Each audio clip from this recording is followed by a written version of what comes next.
Hello and welcome to English for Philosophy students. We are doing 12 Rules for Life by Jordan Peterson.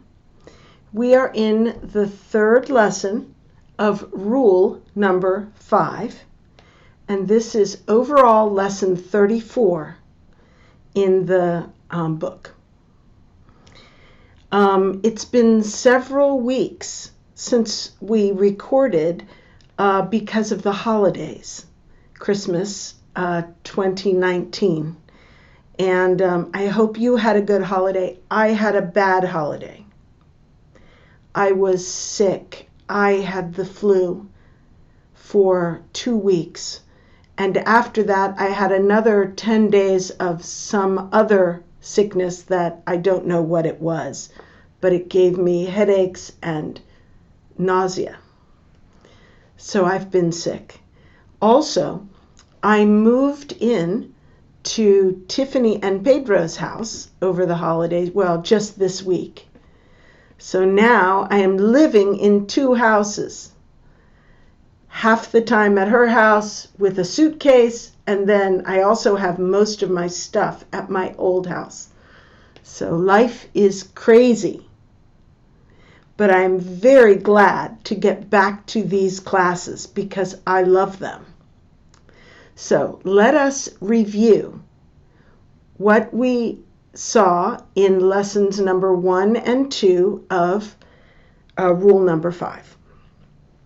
Okay, so we began, hold on, let me fix this.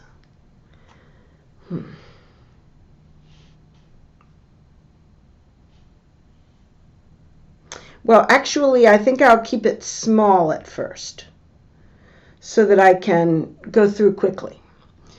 We began with an idea that something is not okay. If we say in English, that's not okay, we mean it is unacceptable. Usually, when a person does something wrong, which is minor, like maybe you say, I'm sorry, I am late. I should have come 1 hour ago. People will say, that's okay. You're okay. But if something is not okay, then you cannot excuse it. Now, normally, when a person brings their children into a social environment and the child misbehaves, normally people will say, it's okay, so that the parent feels better. But Jordan Peterson is saying, something is happening which is not okay. Something is happening with children in our society, which is not simply a child being immature. It is evidence of seriously bad philosophy among the parents. So in society, we say it's okay when a child is misbehaving, but maybe it is not okay. And Jordan gives a couple of reasons why this is not okay. His first major point is that it is not okay. He gives one example of bad behavior, and then he says, good parents would not let someone they love become the object of a crowd's contempt. So, in the situation he refers to, the child is misbehaving in a way which causes people around to disapprove very strongly. In fact, to have contempt for the parents and especially the child. And notice, the title of this rule is, do not let your children do anything that makes you dislike them. So he begins with a child behaving in a way that makes everybody around dislike the child. And he says a parent will not permit a child to live their life in such a way as to have the whole world hate them. So that's number one. And then number two, he points to the fact that parents who do not train their children to behave properly, that they desire their child to be free of correction, to live in a world of yes. But actually what they are doing is having the opposite effect. It is depriving the children of freedom to be independent. Because a child who does not know how to behave properly cannot be free. If a child knows how to behave properly, he can be free. As you know, I have grandchildren who are the grandchildren of Olavo, and their mother and father are Tiffany and Pedro. And these children are being raised, in some respects, very well.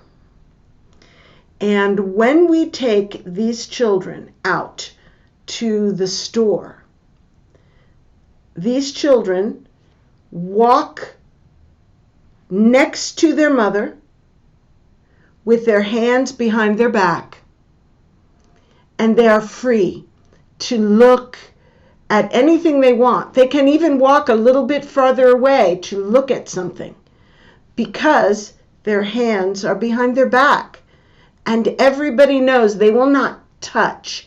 They will not take candy and open it. They are only looking. And these children are age 6, 5, 4, 3, and 2. No.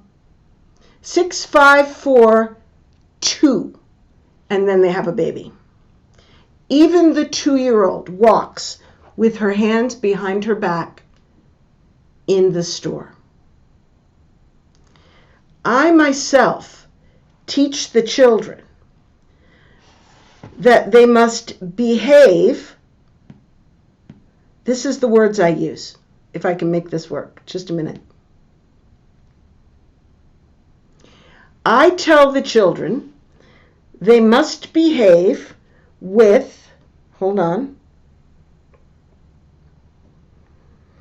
propriety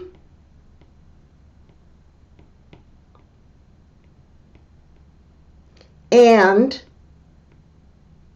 aplomb.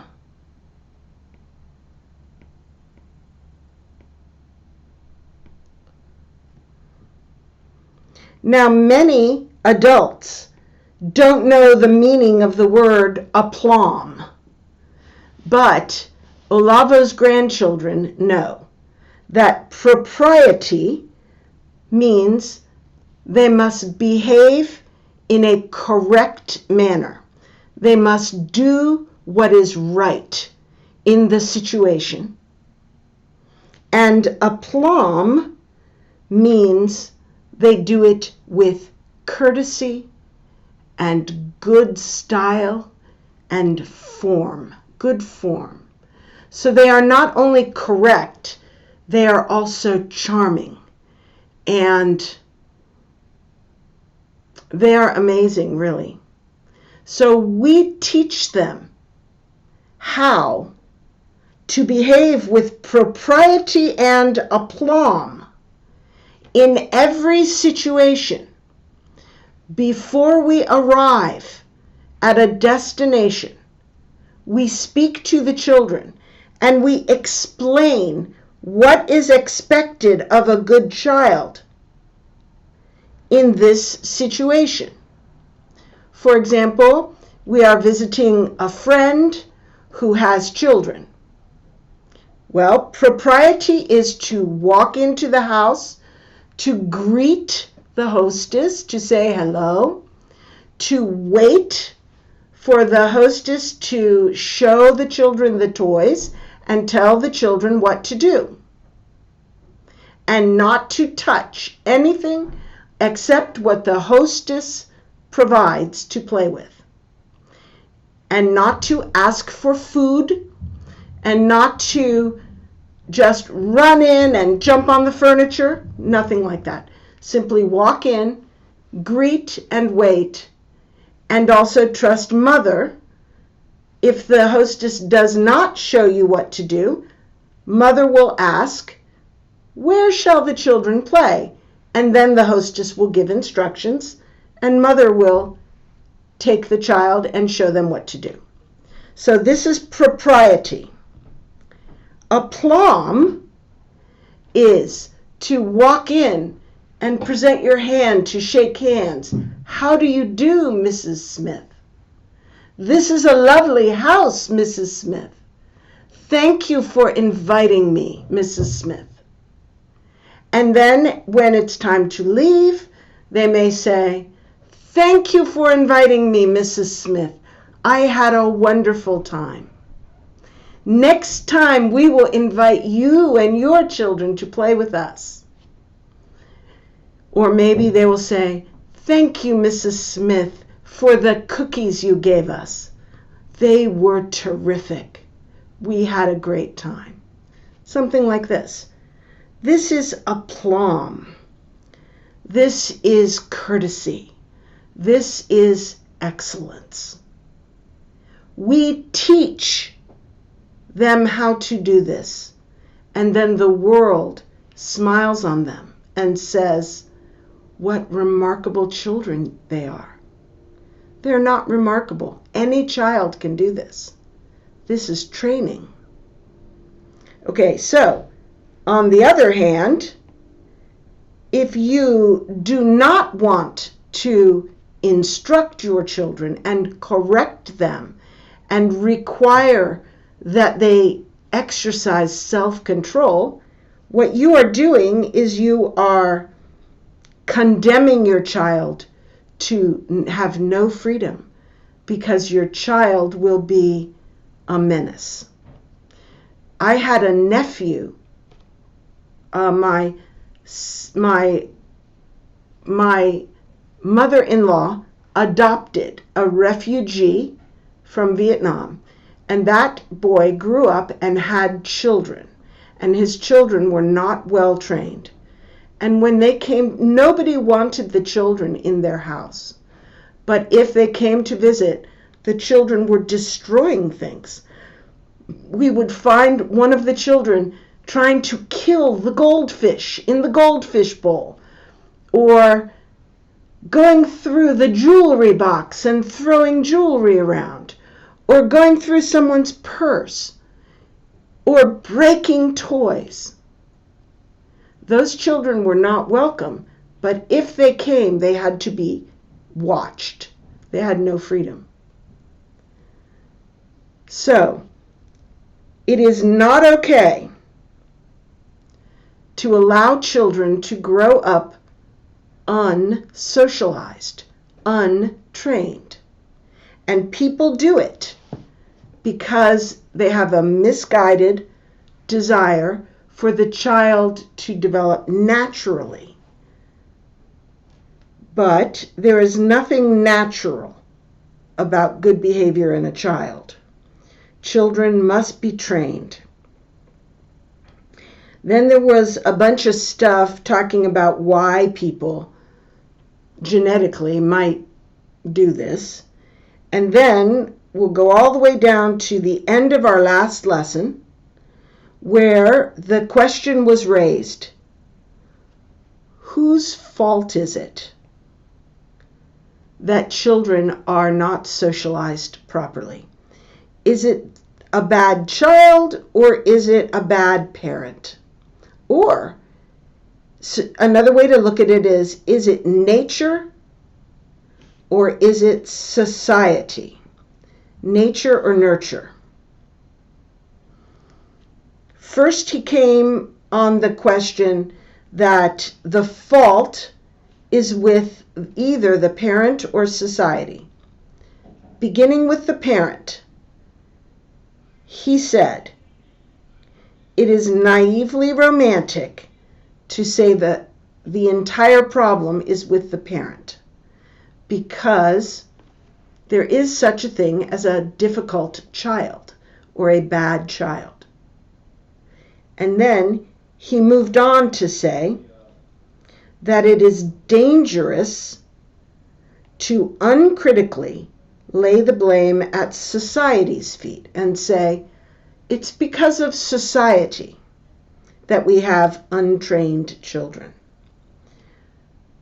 For one thing, this displaces the problem back in time, explaining nothing, because society is just people.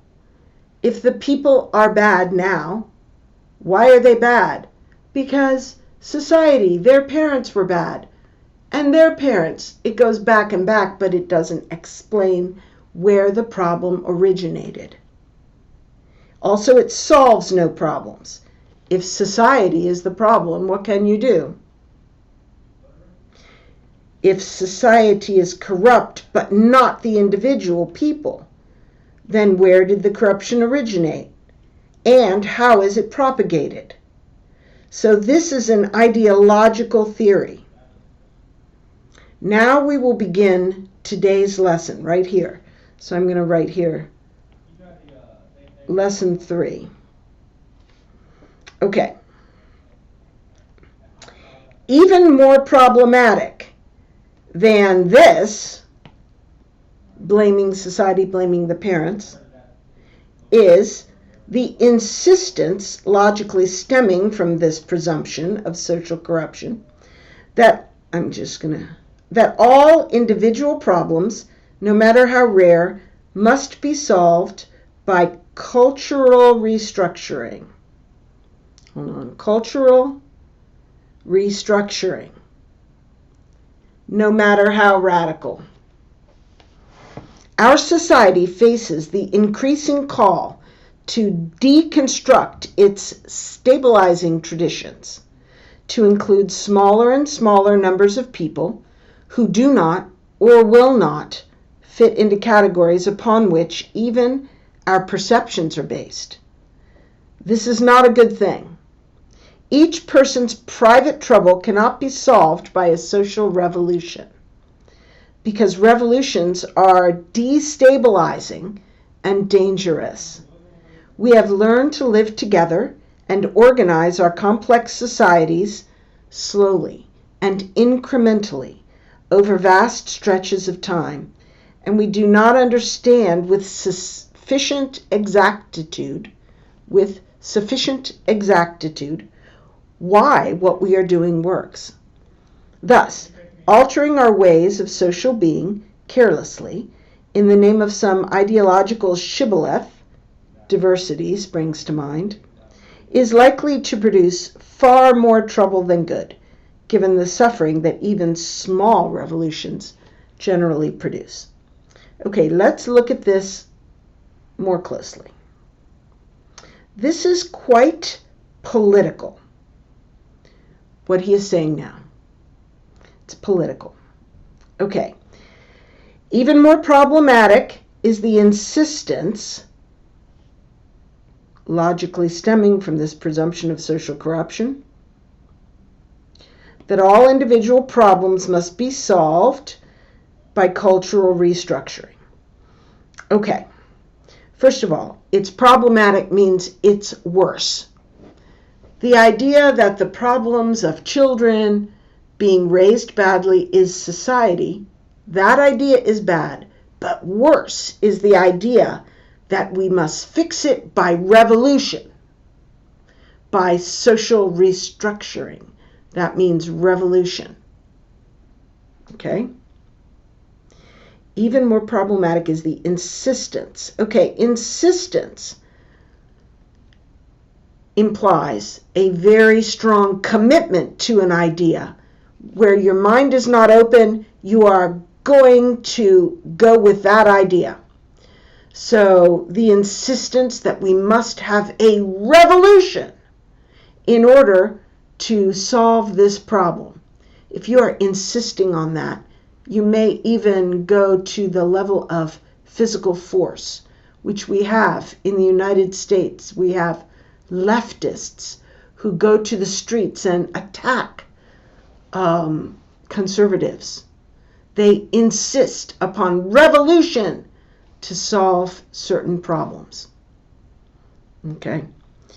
And this insistence, which logically stems from the presumption of social corruption.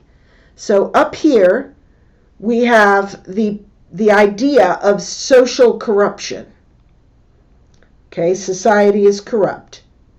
If you think society is corrupt, then you think I have to overthrow society. So, logically, if you think society is corrupt, then you will think we must restructure it. Okay? So, the insistence that all individual problems, no matter how rare, must be solved by cultural restructuring or revolution. So, all individual problems, no matter how rare.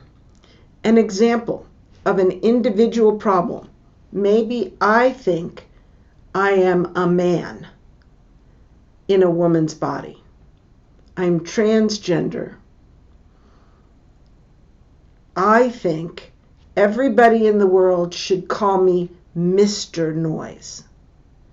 And if they don't, I'm going to attack them physically, or I'm going to sue them and destroy their business, or get them fired from their job. Okay, so this is an individual problem that I am a woman who thinks I am a man, but the problem must be solved by cultural restructuring or revolution. Okay, or maybe I am a girl who wants to be in the Boy Scouts. Well, I have a right to be in the Boy Scouts. We must restructure society in order to force the Boy Scouts to accept girls.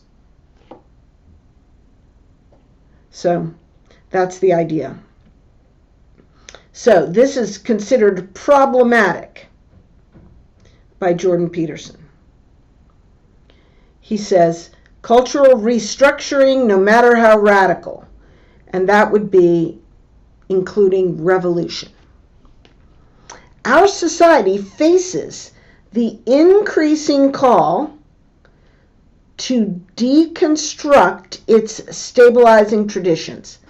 Increasing call means a year ago it was less, and now it is more, and next year it will be even more.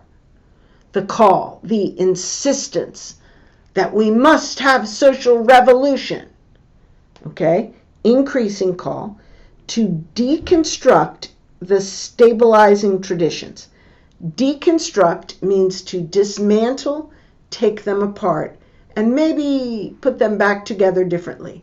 For example, the Boy Scouts are not allowed to be all male. Or the military must send women into combat even if the woman cannot meet physical requirements for a soldier. All of my examples have to do with gender here, but there have been others as well.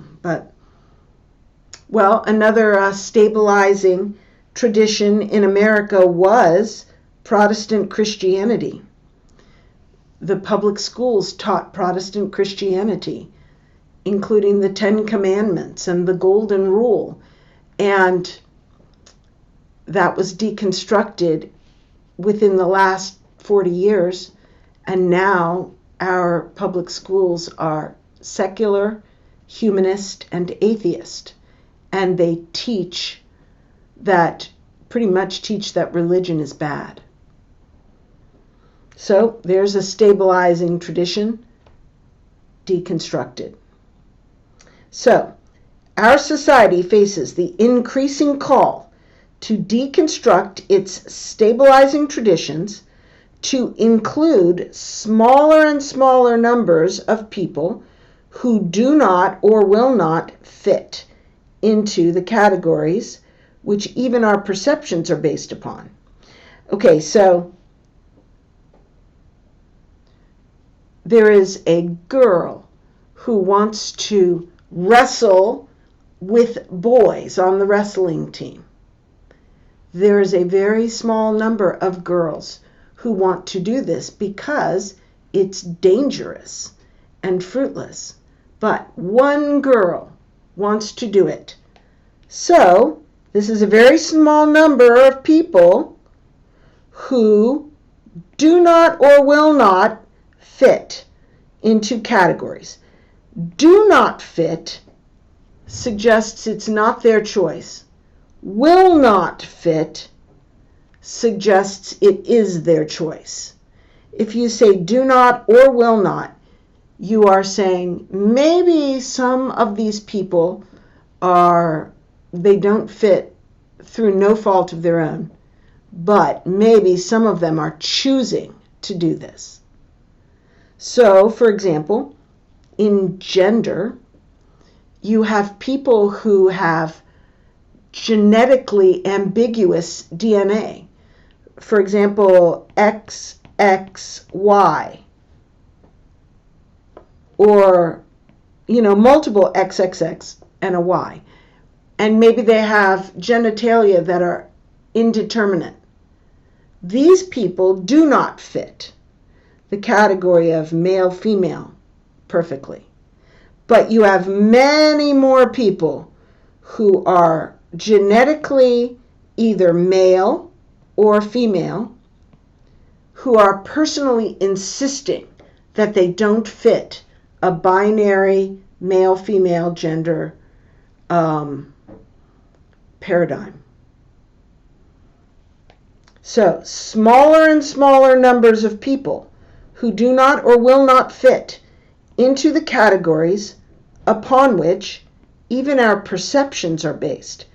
Our perceptions are based in male and female. In one of the very earliest lessons of this book, we talked about how the genetic programming of our perception of reality is gendered. From before Homo sapiens was a species. And it is not easily changed. It's not a simple thing to just use different pronouns. Our entire perception is based in a binary gender paradigm.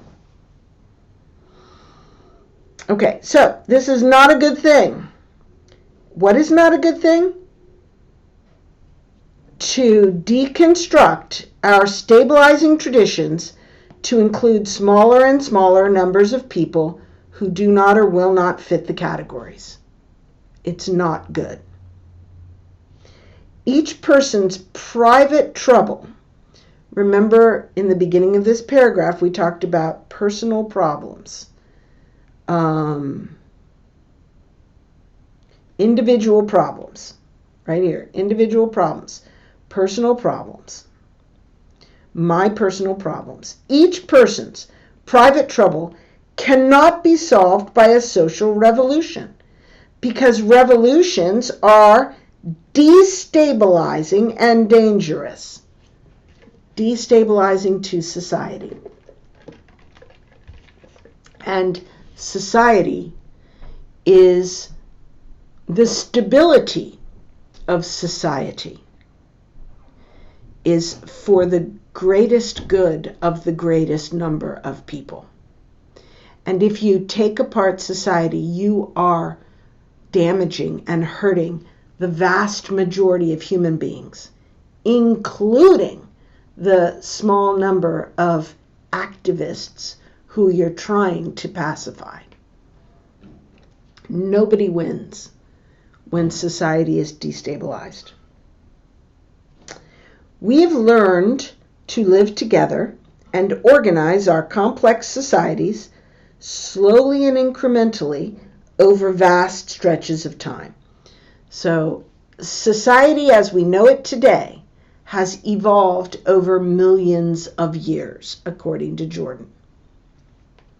It is not a recent, easily changed phenomenon. And so, number one, it's very long-standing, of great antiquity. That's number one. And number two is we don't understand why what we are doing works. Okay, we don't understand with sufficient exactitude.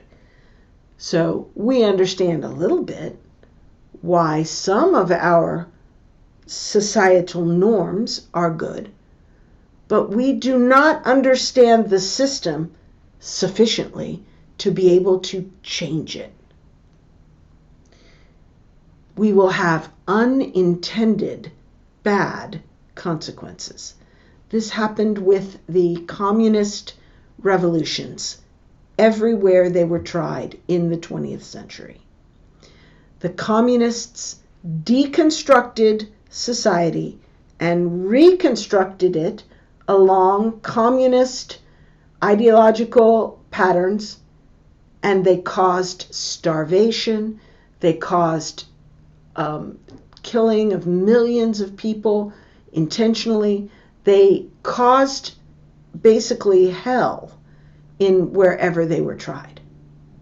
So the communists thought they could take apart society and reconstruct it better, and they just ruined it. And that is what will happen. That's what happens when you deconstruct society, because society is of great antiquity, it's old and complex, and we don't understand why it works. It's like taking apart your car. When you put it back together, maybe it will work and maybe it won't. And a car is much simpler than human society. Thus, altering our ways of social being carelessly in the name of some ideological shibboleth is likely to produce far more trouble than good.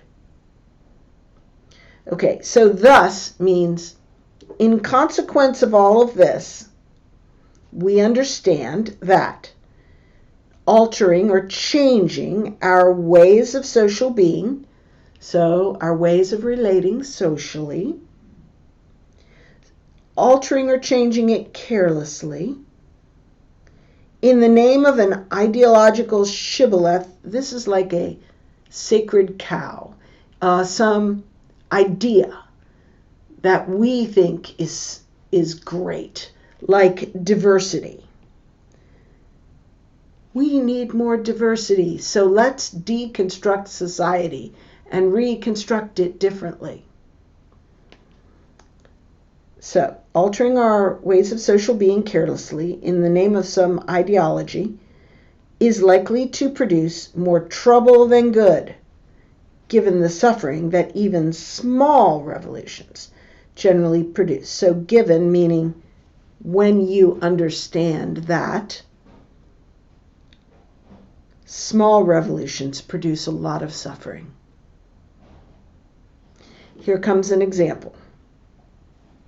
Was it really a good thing, for example, to so dramatically liberalize divorce laws in the 1960s?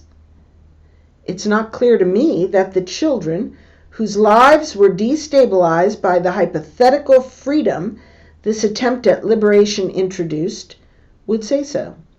Horror and terror lurk behind the walls provided so wisely by our ancestors. We tear them down at our peril. We skate unconsciously on thin ice with deep cold waters below, where unimaginable monsters lurk.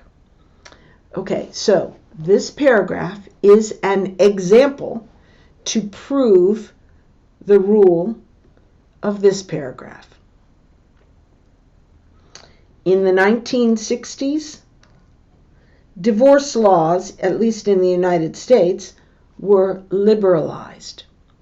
Before the 1960s, you could not get a divorce unless you could prove some wrongdoing on the part of one of the two spouses. For example, if the husband or the wife was unfaithful and off having an affair, you could get a divorce. Or if one partner was physically abusive, you could get a divorce. But if that wasn't the case, you could not get a divorce. And if you did get a divorce with fault, the partner at fault had penalties, and you had to prove the fault. So the result was marriages stayed together. Maybe they were happy, maybe they were not happy. Abusive ones were able to have a divorce, or unfaithful ones had a divorce. But if there's no abuse and no infidelity, the partners simply had to work it out. And in the 1960s, we got the idea that that was bad and that women especially needed freedom to get divorced if they wanted to and not to be stuck in a bad marriage. Women need to be free. So now we have lots of single mothers who are in poverty. They have the children, but they have no money, they have no help. And we have lots and lots of men who live in their parents' house, in the basement of the parents' house, and play video games and watch movies all day long. They are like children. They have no responsibility. And their children are being raised by a woman who has no money because the father is irresponsible. This is the result of liberalizing divorce for society. So he raises the question, was it a good thing? Most people in our society say, yes, women need freedom to have a divorce. But he says, was it really, really a good thing? So dramatically liberalized? Make divorce so easy? And then he says, it is not clear to me that the children whose lives were destabilized by the hypothetical freedom, by saying hypothetical, he means it wasn't really freedom for women even. The merely hypothetical freedom that really was not freedom. That this attempt at liberation of the divorce laws introduced would say so. So it is not clear to me that the children would say that it was a good thing. That's the idea. The children whose lives were ruined by their parents' divorce would not agree that it was a good thing to liberalize divorce. So, liberalizing divorce is an example of tearing down, deconstructing the stabilizing traditions of our society, like marriage, in order to accommodate small numbers of people who don't want to fit. A small number of people say, women are oppressed in marriage and want to get a divorce. So we need to liberalize the laws. That was a small number, but we changed society to accommodate them. And now look, go down here and see that horror and terror lurk behind the walls provided so wisely by our ancestors. So our ancestors developed a society based on marriage that was strong and really inescapable, except it was lifelong and inescapable except for infidelity or abuse. This is a wall our ancestors provided, and outside the walls, we have bad consequences. We have single mothers, we have poverty, we have crime, we have children who are insecure and afraid and increasingly crazy and suicidal and criminal. Horror and terror. We have children who are being raised insecurely. Lurk behind the walls provided so wisely by our ancestors. We tear them down. Tear what down? The walls. At our peril, meaning we will probably be hurt if we do it. At our own peril, we tear down these walls. We skate on thin ice. You understand ice skating. And if you are on a lake, if the ice is thin, you might fall through into deep, cold waters below. You never should skate on thin ice. But we skate on thin ice unconsciously. We don't even realize. We think, oh, let's change the divorce laws, not knowing how devastating that can be. And right now, we're changing the conception of male-female gender, not knowing what the negative consequences may be.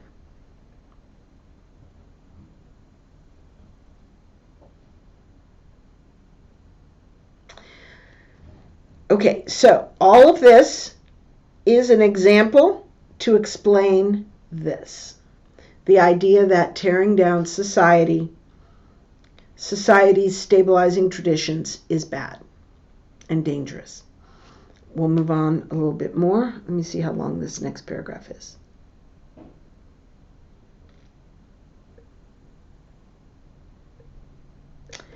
Ooh dear.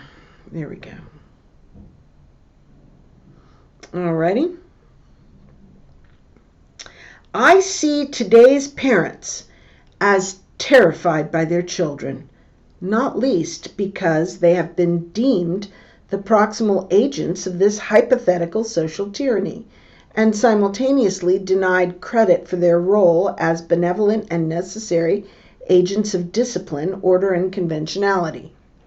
They dwell uncomfortably and self-consciously in the all too powerful shadow of the adolescent ethos of the 1960s, a decade whose excesses led to a general denigration of adulthood, an unthinking disbelief in the existence of competent power, and the inability to distinguish between the chaos of immaturity and responsible freedom. This has increased parental sensitivity to the short-term emotional suffering of their children, while heightening their fear of damaging their children to a painful and counterproductive degree. Better this than the reverse, you might argue, but there are catastrophes lurking at the extremes of every moral continuum. Okay. All right, so let's, first of all, let's take a quick look at the end of this. Better this than the reverse, you might argue. When he says you might argue, he is bringing up a point that he does not agree with, but he thinks a reasonable person might think. And this is all this stuff, what's happening today. And the reverse is what would happen if we didn't make the mistakes that we're making today. So this argument says that, yes, we are making mistakes as parents now, But what we are doing is better than if we erred on the other side and didn't try to be the way modern parents try to be. So basically, this is saying it's okay to make the mistakes we're making now because it's progress in a good direction. And he will definitely not agree with that. But let's go back and see what it is that this really is. Okay. Jordan sees today's parents as terrified by their children. Have you seen parents sort of afraid of their own children? Afraid that the child might cry, afraid that the child might scream, afraid that the child might throw a fit or throw a tantrum on the floor. What would I do? I will be so embarrassed. It will look like I'm a bad parent. Give him a cookie. He's misbehaving. Give him a cookie. Maybe he will stop. Terrified by their children. Not least because means this reason is a big one. Because they, the parents, have been deemed the proximal agents of this hypothetical social tyranny. Okay, the hypothetical social tyranny is this up here. The idea that society needs to be deconstructed. Society is bad. Society is causing problems. And the people who are imposing society's ideas on their children are the parents. So the parents are the agents of the social tyranny. Okay? So the parents are the ones doing it. The parents are bad because they are trying to raise their children with traditional values, and that needs to be deconstructed. So the parents are bad. So I see today's parents as terrified by their children, not least because, in other words, largely because, the parents are deemed or called the proximal agents, the person at fault most closely, the one who is causing the children to be tyrannized by traditional values that should be deconstructed. Children should have freedom and live in a world of yes. And if their bad parents try to teach them to say please and thank you, to not throw a fit, to wait quietly in church, if the parents try to teach them, the parents are warping the poor little angel and causing the poor little angel to become a criminal. That is the idea. The idea is traditional values are bad. We must take them apart. And if a parent tries to teach and raise a child with traditional values, the parent is the agent of social tyranny. So, parents are afraid because they are seen as bad if they discipline their children. And at the same time, they are denied credit for their role as benevolent and necessary agents of discipline. So, at the same time, nobody is saying, you're doing a good job when you train your child. So, they are criticized for training and they are never praised. Yet, parents are necessary agents. Necessary agents of discipline, order, and conventionality.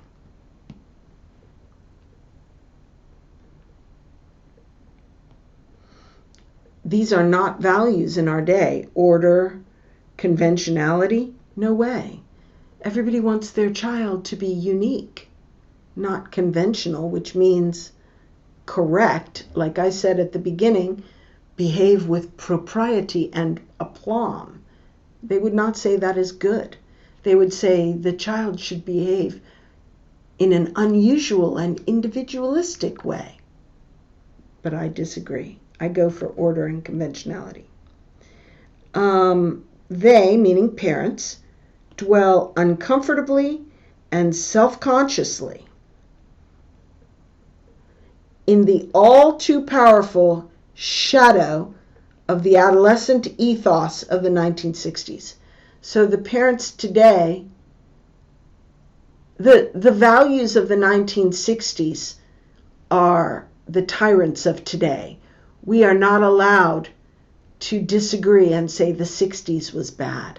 We must celebrate the 60s. But the 60s were a decade whose excesses led to a general denigration of adulthood. That means nobody likes you if you are responsible as an adult. And an unthinking disbelief in the existence of competent power. So nobody believes that power is good. And in the 60s, they developed an inability to distinguish between the chaos of immaturity and responsible freedom. So immature people who were just behaving in chaos, like anarchists, were seen as free. But the truth is, freedom, real freedom, in a free society requires a person be responsible. And so this idea of freedom, instead of generating an idea of responsible adulthood, now generates an idea of chaos and anarchy. So all of these values of the 1960s, which we must uphold, we feel we must uphold today, they have increased parental sensitivity to the short-term emotional suffering of their children. So, oh, poor thing, he's disappointed. He didn't have a piece of candy. So now we're very sensitive to that. Also, it has heightened parental fear of damaging our children to a painful and counterproductive degree. Because we are told that disciplining our children damages them, we're afraid to discipline. And we are afraid of damaging them to a painful degree, meaning we're really afraid, and it's terrible, also to a counterproductive degree, meaning I am so afraid of damaging my children that I don't train them at all. And that actually is counterproductive. It's perverse. Better this than the reverse, you might argue. Well, being afraid of damaging your children will make you gentle and sensitive. That's better than being harsh and dictatorial, right? No, he says, you might argue. But there are catastrophes lurking at the extremes of every moral continuum. So I expect that next week he will say, in the ignoble savage and on, that best not to go to either extreme. The extreme of too permissive and not training, which we are at right now, or the extreme of too dictatorial, which supposedly people did before, although I don't see any evidence of that in history necessarily. But hypothetically, it might be possible to be too demanding. We could look at ancient Sparta as on the extreme of discipline. Nothing in the United States history has ever been at that extreme. But, okay, so that's it for today. And we will see you next week to continue with the ignoble savage. See you later.